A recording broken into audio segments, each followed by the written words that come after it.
Recently আমরা গেছিলাম ঘুরতে, তো আমার 2 ছেলের জন্য আমি কিন্তু 2টো ড্রেস কিনেছিলাম অনলাইন থেকে।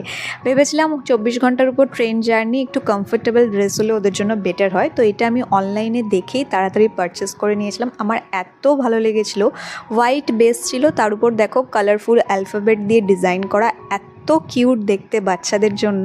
আর পাপারটা কিনেছিলাম ব্ল্যাক কালারের বর্ডার দেওয়া, তাতারটা রেড কালারের বর্ডার দেওয়া। এই জামাগুলোকে তোমরা নাইট শ্যুট হিসেবেও ব্যবহার করতে পারো, বা কোথাও টুকটাক গেলে, হালকা ঠান্ডা হলে বা গাড়িতে গেলে এটা পরাতেই পারো। আর আমাদের ট্রেনটা এসি ছিল, 2টো বাচ্চাই ভীষণ কমফোর্টেবলি এটা পরেছিল। এই জামাগুলো অ্যাকচুয়ালি ইউনিসেক্স, ছেলে মেয়ে উভয়কেই পরাতে পারো। তো পাপাকে যাই পরাই, তোমরা বেশিরভাগ লিঙ্ক চাও, যেগুলো অনলাইন কিনি সেগুলো তো তোমাদের লিঙ্ক প্রোভাইড করে দিই, অফলাইনগুলো তো দিয়ে উঠতে পারি না। তো ভাবলাম এটা এডিট করতে করতে যে এটা তোমাদেরকে দেখাই। If you would like to buy this beautiful dress for your baby, the link is up above.